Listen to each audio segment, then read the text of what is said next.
Bonjour à tous les mangeurs de livres et bonne année à tous mes chers auditeurs. Nous sommes le 2 janvier 2026 pour les archivistes du podcast et il est 1h56. Alors même ça, c'est un peu plus tôt que la normale. Et comme je vous avais promis que j'allais recommencer à faire des podcasts un peu plus sérieusement et que j'allais pas laisser des laps de temps promotéens entre chaque podcast, et bah voilà, 2 jours après le dernier, je reviens. Et cette fois-ci, je vais essayer de faire un podcast un peu plus long et un peu plus détaillé, un peu plus sérieux, pour bien commencer l'année 2026. J'espère que ça va vous plaire. Alors, je vais vous parler d'un livre euh, que j'ai lu il y a un petit moment maintenant, et dont j'avais envie de vous parler en fait depuis le début du podcast. Et comme il était sorti en 2020, je crois, je me suis dit que si je voulais être sérieux, il fallait bien que je le reparcours un petit peu, que je me replonge un peu dedans. Et donc, bah, c'est ce que j'ai fait. Alors c'est Comment notre monde est devenu cheap de Raj Patel et Jason W. Moore. Alors si je regarde le copyright, il est sorti en 2018, il a été écrit en 2017.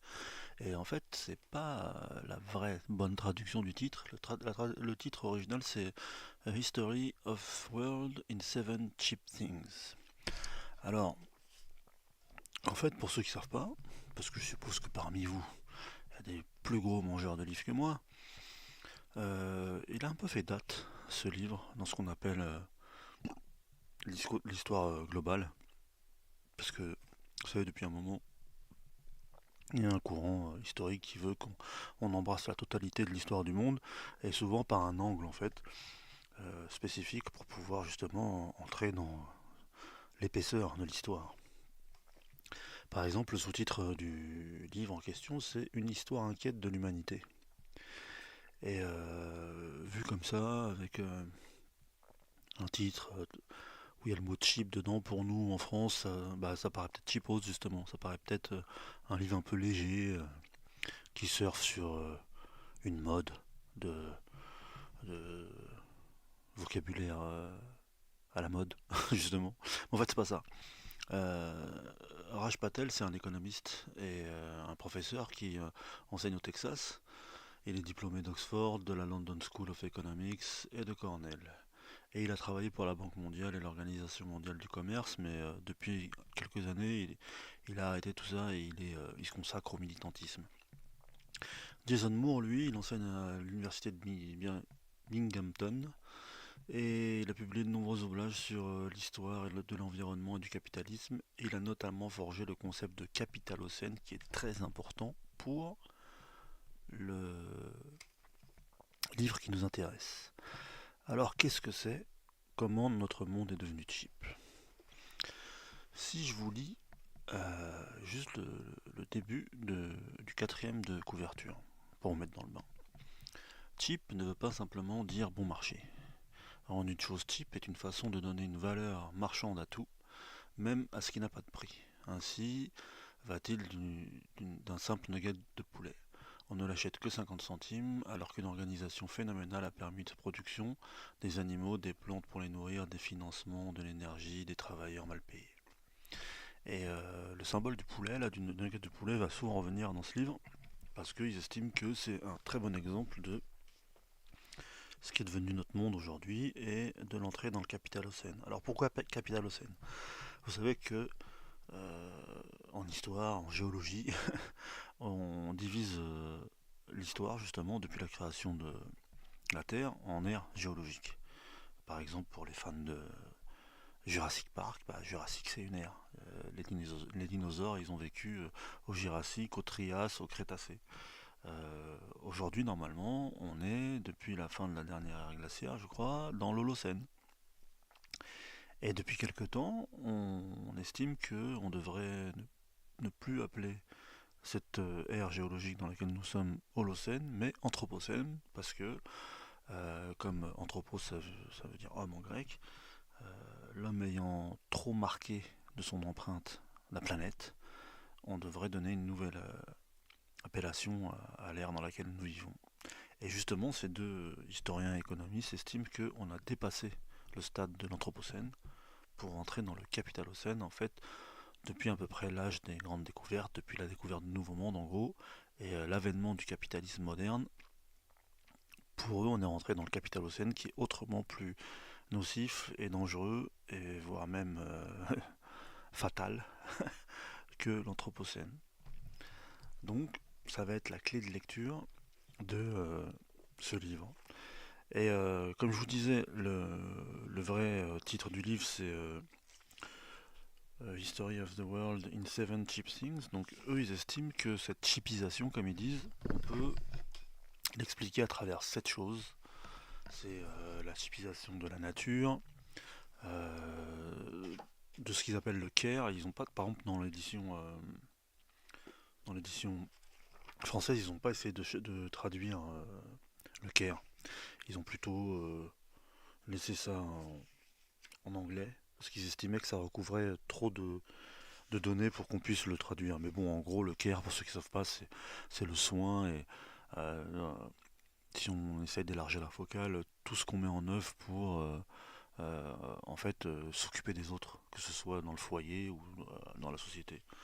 Donc, c'est cette chose. Donc, il y a la nature, l'argent, le care, donc ce qu'ils appellent eux le care, le travail. Ça fait 1, 2, 3, 4. Normalement, j'aurais dû le noter, hein.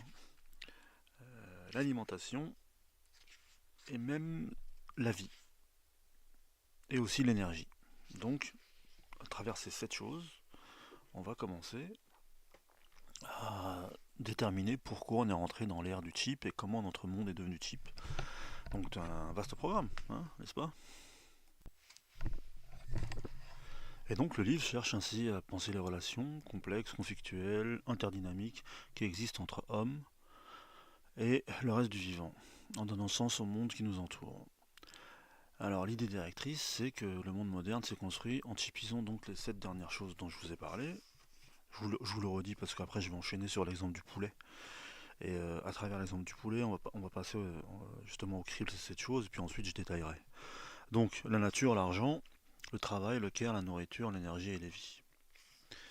Et donc le but de la typisation, c'est de s'étendre toujours plus et de contrôler toujours plus les interactions entre l'économie et le vivant. Parce que l'angle, en réalité, sous-jacent à toute la théorie de ces deux économistes, c'est qu'en réalité, le capitalisme s'empare en fait du vivant. Les plantes, nous, les animaux, le vivant dans le sens aussi de la terre, des ressources naturelles, du climat, de l'énergie. Et c'est pour ça que depuis justement la découverte du Nouveau Monde et du principe de frontière, le capital a toujours eu besoin d'une frontière, d'une nouvelle frontière à chaque fois, pour pouvoir s'approprier à vil prix des matières premières, des vies, du travail, et faire du profit, mais qui en réalité était du profit qu'à très court terme parce qu'on brûlait de plus en plus vite ces nouvelles ressources qu'on découvrait. Et donc à chaque fois, il fallait de nouveaux systèmes, des nouvelles idées pour essayer de tenir en attendant de trouver une nouvelle frontière pour recommencer à nouveau. Et c'est pour ça qu'on a usé en 500 ans la planète plus vite que pendant les 300 000 autres années où on était présent dessus. Alors pour en revenir à l'exemple du poulet, c'est dans l'introduction du livre, il nous explique en fait que le poulet, le Gallus domesticus, est aujourd'hui la volaille la plus répandue sur Terre. Mais elle n'a rien à voir avec la volaille originelle, l'ancêtre du poulet, en tout cas le poulet que connaissaient ne serait-ce qu'il y a encore justement 500-600 ans euh, les humains qui habitaient la planète. Parce que depuis ces 500 ans, on a cessé de modifier à travers l'agriculture, à travers les croisements, à travers l'alimentation, à travers maintenant, depuis, avec les nouvelles technologies, même la génétique, les poulets pour qu'ils soient le plus rentables possible. Donc en réalité, les poulets qu'on mange aujourd'hui, surtout les poulets qui sont destinés à l'industrie agroalimentaire, là, qui se retrouvent justement à être transformés en nuggets, il faut qu'ils soient le plus lucratif possible en fait, cette industrie. Donc le poulet, par exemple, il est adulte en quelques semaines, il peut à peine marcher, il possède une poitrine démesurée, il est élevé et mis à mort dans des quantités plus que astronomiques. Par exemple, je crois qu'à l'époque où le livre a été écrit, euh, on tuait à peu près 60 milliards de volailles par an. Et donc là, comme c'était en 2017 qu'il a été écrit, ça fait presque 10 ans, on va dire peut-être qu'on est arrivé à 80 milliards ou 100 milliards. Et c'est l'exemple type de ce qu'ils voulaient montrer comme étant de la nature cheap. Ils ont pris une espèce animale, un poulet, qui avait des caractéristiques propres, qui avait même une taille, un poids déterminé, et ils l'ont transformé de manière à ce que il n'ait plus rien à voir avec un poulet qui soit viable dans la nature, mais par contre, ils l'ont optimisé pour pouvoir en tirer du profit et le plus de profit possible. Donc c'est un exemple de nature cheap. Et le pire, c'est que ça a marché parce que le poulet aujourd'hui est la viande la plus populaire. Non seulement aux États-Unis, mais dans le monde entier. Et par exemple, dans ce livre, comme on n'était pas encore à l'horizon 2020, il disait que c'était le plus populaire aux États-Unis, mais que justement cette réussite annonçait le fait qu'on allait être inondé dans le reste du monde de poulets. Et moi, je me rappelle en me baladant en banlieue parisienne, là, il n'y a pas longtemps, m'être fait la réflexion, et même à Paris, en allant à JBR encore acheter des bouquins, que en matière de fast-food, il y avait de plus en plus de ce qu'on appelait les croustilles, hein, les fast-food avec du poulet et du riz, ou avec des saucisses de poulet, ou avec des blancs de poulet. Il n'y avait plus genre que des KFC ou des chicken, je sais pas quoi. Il y avait, c'est vrai, le poulet étant devenu la viande la moins chère en fait, même moins chère encore que le minerai là, pour faire des steaks hachés au collagène. En fait, c'est vrai qu'on le ressentait pas seulement dans un McDo si on mangeait des nuggets, mais même dans la vie de tous les jours si on a envie d'acheter un sandwich, par exemple, ce qui est la star des fast-food depuis toujours, là, les kebabs. Avant, c'était avec de la viande d'agneau. Maintenant, c'est du poulet à 99%. Et donc je me suis dit, bah, en reparcourant le livre, là, ils avaient été un peu visionnaires, parce que c'est vrai, le poulet, en fait, on le mange à toutes les sauces, c'est le cas de le dire. Euh, on n'est même pas conscient de la manière dont c'est produit et de la manière dont ça détruit la nature. Mais en tout cas, on se retrouve à le consommer peut-être plusieurs fois par jour, sous plein de formes différentes, et à un prix toujours moins cher. Par exemple, ils estimaient toujours en 2020 que les ouvriers du secteur de la volaille étaient très peu payés.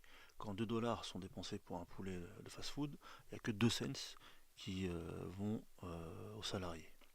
Sans compter que, en ce qui concerne les États-Unis, il y a une part non négligeable des industriels qui ont recours au travail des prisonniers, qui sont payés à 25 cents de l'heure, pardon. Donc un prix qui est dérisoire par rapport au réel coût de la main-d'œuvre. Donc là, on a un exemple de travail cheap, par exemple. En plus de nature cheap, on a un exemple de travail cheap. Et 86% de ces ouvriers employés à la découpe, en fait, ils font des gestes répétitifs de hachage, de torsion, et c'est à la chaîne, mais le problème, c'est que comme c'est une industrie qui a recours à des travailleurs soit immigrés, soit clandestins, soit très peu qualifiés, en réalité, les blessures sont rarement reconnues, et une des conséquences pour eux, c'est que dans les 10 ans qui suivent leur embauche, il y a une baisse de 15% de leurs revenus à cause des accidents. Et comme justement c'est des conditions de travail qui sont précaires, quand ils sont obligés de ne pas travailler à cause des séquelles qu'ils ont, ben en réalité ils sont pris en charge par leurs proches, leurs familles, leurs amis, et c'est jamais pris en compte dans les statistiques. Et justement, et les proches, les amis ne sont pas payés pour ça. Donc on en arrive à encore un nouveau élément du chip, c'est pour que la main d'œuvre chip continue de pouvoir être euh, exploitée, on a du care chip. Parce que justement, c'est de la prise en charge de maladies ou de pathologies, mais non reconnues, non payées, c'est cheap. Donc la nourriture qui est produite par ce biais remplit les ventres et le bas prix fait taire les mécontents, mais c'est de l'alimentation cheap. Donc on arrive presque aux 7 éléments cheap. Parce que si on, on veut cocher toutes les cases, il reste quoi? Il reste l'énergie. Et il y a plein de gens qui disent ouais mais les poulets c'est pas comme les bœufs par exemple, les bœufs ou les vaches, ça pollue pas avec le méthane, etc. C'est vrai, mais par contre ils sont élevés dans des hangars, surtout si On parle de l'élevage à l'anglo-saxonne, à l'américaine, c'est des hangars immenses et il faut chauffer tout le temps. Et donc, les États-Unis ont créé ce qu'on appelle de l'energy cheap. Par exemple, pour ces hangars là, c'est du fuel ou alors du propane. Et en fait, ils font en sorte que ce propane là qu'on trouve en abondance, c'est par rapport justement au modèle économique qu'ils ont mis en place par rapport à l'alimentation en énergie des États-Unis, ce qui fait qu'on pèse toujours les coûts de l'énergie pour pouvoir faire fonctionner ce qui reste d'industrie aux États-Unis. Donc on en arrive à avoir du propane low cost en abondance et c'est de l'énergie cheap. Et la vente de ces volailles est favorisée par un système de subvention, parce que sinon justement les mecs qui veulent se lancer dedans, bah, ils n'auraient pas les moyens de créer des grands hangars, euh, plus toute l'infrastructure qu'il faut justement pour l'énergie, pour le chauffage, pour l'alimentation. Donc souvent, on facilite l'accès aux pays producteurs de soja dans les pays qui produisent les poulets, pour que l'alimentation de ces mêmes poulets soit cheap. Donc c'est pour ça que par exemple les États-Unis ont plein d'accords avec le Brésil, la Chine, et même les États-Unis eux-mêmes se sont mis à produire du soja pour faire face à la demande toujours qui, qui augmente pour le poulet et l'agriculture en général. Et en plus les banques se sont mis dans la boucle et ils octroient plus facilement des prêts commerciaux pour ce genre d'activité. Donc on en arrive à ce que la dépense publique et même la dépense privée par rapport aux banques, mais qui est fait sous l'incitation des pouvoirs publics, profite, enfin se fait au bénéfice du profit privé. Et donc c'est un des aspects de l'argent cheap. Donc là je crois qu'on a balayé les 7 points euh, de la théorie cheap, et ça c'est juste avec du poulet qu'on se retrouve sous forme de nuggets au McDo. Et je crois qu'il reste un élément, c'est la vie cheap. Alors, de mémoire, pourquoi on parle de vie cheap dans ce... Ah oui, moi je pensais qu'on en avait parlé avec les travailleurs, mais même si ça rentre dedans, il y a aussi le fait que cet écosystème-là du poulet, parce qu'on reste toujours dans cet exemple-là, requiert justement un dernier élément, c'est les vies cheap, c'est parce que comme je vous le disais, souvent c'est celle des femmes décolonisées, des pauvres, des gens de couleur, des immigrés, et même aussi, parce qu'on l'oublie souvent, la vie des animaux eux-mêmes. Et à chaque étape de ce processus, malgré tout, toutes ces catégories de personnes, on va dire même d'animaux peut-être, ont résisté. Depuis les peuples indigènes à l'origine de l'invasion occidentale dans leur pays, euh, dont les volailles ont fourni la base des volailles d'aujourd'hui. Par exemple, pour les États-Unis, il y a aussi beaucoup de dindes. Et la dinde, c'est un animal endémique d'Amérique. Jusqu'aux travailleurs, justement, qui, comme je vous le disais, sont soit des clandestins, soit des gens vraiment des catégories les plus pauvres de la population, soit des femmes, soit des gens de couleur, de toutes les couleurs. Et ce qui fait qu'en fait, on arrive au stade où euh, ces personnes donc travaillent dans des conditions qui les font souffrir toute leur vie, et ça donne des vies cheap. Pendant ce temps-là, euh, il y a ceux qui engrangent les profits à Wall Street. Donc c'était un exemple tout simple avec le poulet qui expliquait euh, leur théorie à eux, là, que si on prend un seul exemple du système capitaliste, on couvre toutes ces histoires de chipisation.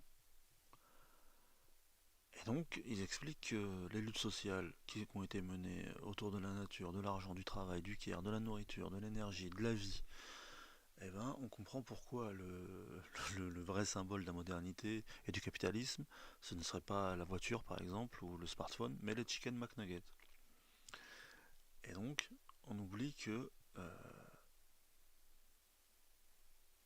cette manière de produire, comme je vous le disais au début, sur le moment, elle a peut-être même un intérêt, je veux dire économique, ou le fait de nourrir des gens peu cher, ça nourrit des populations qui n'avaient peut-être pas les moyens de se nourrir autrement. Mais le problème, c'est que comme dans tous les cas de capitalisme effréné, en réalité, on arrive très vite à un moment où on peut plus en fait fournir suffisamment de poulet, de feed chip, d'énergie chip, et que on est obligé de trouver encore une autre manière pour rester dans le même système. Et ça, c'est un vrai problème parce que, comme je vous l'ai dit au début, on doit toujours trouver de nouvelles manières de faire durer un système qui, à terme, va tuer la planète, alors que, a priori, les nouvelles frontières se font de plus en plus rares. Donc, je vous ai donné l'exemple là du poulet chip, et bah, on va continuer à parler du bouquin.